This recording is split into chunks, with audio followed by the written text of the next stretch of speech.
In the beginning, God was king. In his garden, there was more than plenty. But Eve thought she was empty, so she turned away from her king and found herself in a barren kingdom. Yet, God promised one of Eve's offspring would be his new king. One of Eve's sons would buy back his kingdom. One of Eve's sons would redeem them. But Eve's children were threatened by infertility. Her emptiness passed down God's family tree. Sarah's empty womb could bear no king. Rebekah's barrenness could bring no royalty. Rachel's infertility could not fill a throne. But Eve's daughters would not bear their emptiness alone. God gave each a husband with whom they could reproduce. But this is not true of widowed Naomi and her daughter-in-law, Ruth. Like Eve, Naomi left God's land only to find herself in a barren kingdom. And now their husbands are dead. They have no king or royal heir to redeem them. Yet because of God's promise to Eve, one of Ruth's offspring would be his new king. One of Ruth's sons would buy back the kingdom. One of Ruth's sons would redeem them. For the barrenness of Eve's family tree had to be filled, and so did Naomi's. But the price of that redemption is high. The cost of what was lost is great. For not only is Naomi barren, she cannot afford to buy back her estate. So Ruth takes on Naomi's emptiness. She promises to take responsibility for her family tree. She goes to secure God's provision, and in the process would find a king. At a neighbor's farm, she begins to glean, picking discarded scraps of grain for Naomi. But the land belongs to a man named Boaz, who has more than enough food to eat. Like a king, his gardens and fields have no emptiness. Ruth would no longer need to see herself as empty. She would not need to turn away to any other field. Boaz promises he alone will provide, he alone will fill. In fact, Boaz would take full responsibility for Ruth and Naomi's needs. He would fill their emptiness with more than plenty.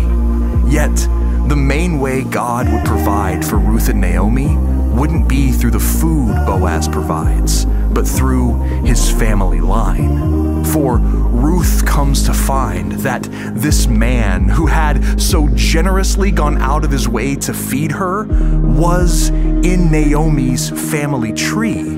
He could be her redeemer. Naomi knows this means Boaz can buy back her estate. Since he is related to her, he can keep the deed in her family's name. And maybe he could fill her barrenness too. But Naomi is far too old, so this redemption would have to come through Ruth.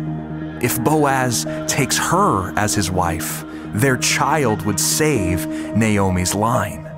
So one night, after Boaz brought in the harvest, Ruth seeks to fill Naomi's emptiness as she had promised. She brings her need to the one who can redeem, to the one who can buy back Naomi's land and continue her family tree. Ruth proposes to Boaz, asking him to spread his wings, take her in, and with Naomi's burden, carry her. And generously, Boaz agrees. He agrees to marry her. Again, Boaz takes full responsibility for Ruth and Naomi, but this time he would not just bring them wheat, but bring life to their family tree. And to show just how costly this responsibility will be, another redeemer refuses to meet Naomi's need. He had first right to preserve her line and territory, so Boaz brings their need to him at the city gates. He tells them Naomi and Ruth are his to save if he is willing to pay the price for their redemption that would have to be paid. But the cost is too high for him, the burden too great. So, like a rich king, Boaz gladly takes the price of redemption on himself. He will be the one God would use to fill and to save. Boaz marries Ruth. Their union provides a redeemer and redemption for Naomi.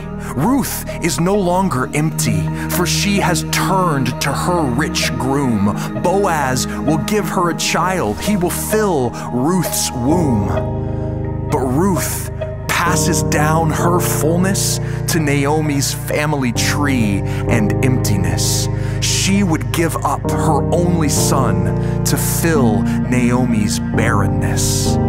This is how God fulfilled the promise he made to Eve. For one of Naomi's offspring would be God's new king.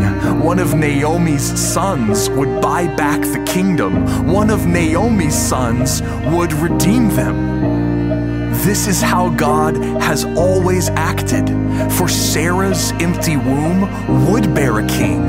Rebekah's barrenness would bring royalty. Rachel's infertility would fill a throne. For God never leaves any of Eve's daughters empty or alone. And this story is completed in Mary.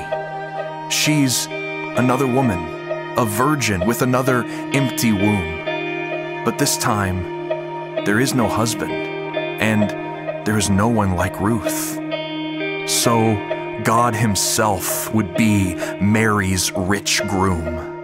As God promised, Mary's offspring is his new king. Mary's son will buy back his kingdom. Mary's son would redeem everyone. And this son is Jesus, the son of Eve, the son of Ruth, the son of Naomi, the son of Mary. Jesus is God's rich king who, like Ruth, takes responsibility for our emptiness, and like Boaz, gives us his fullness.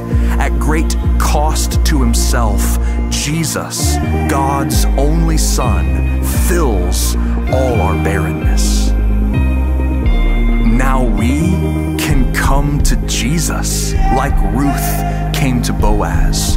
We can bring our need to the one who can redeem, to the one who can buy us back. So bring Jesus your emptiness, your need, your barrenness, your infertility. Like Ruth, propose to the final king who can bring you into God's garden where there is more than plenty.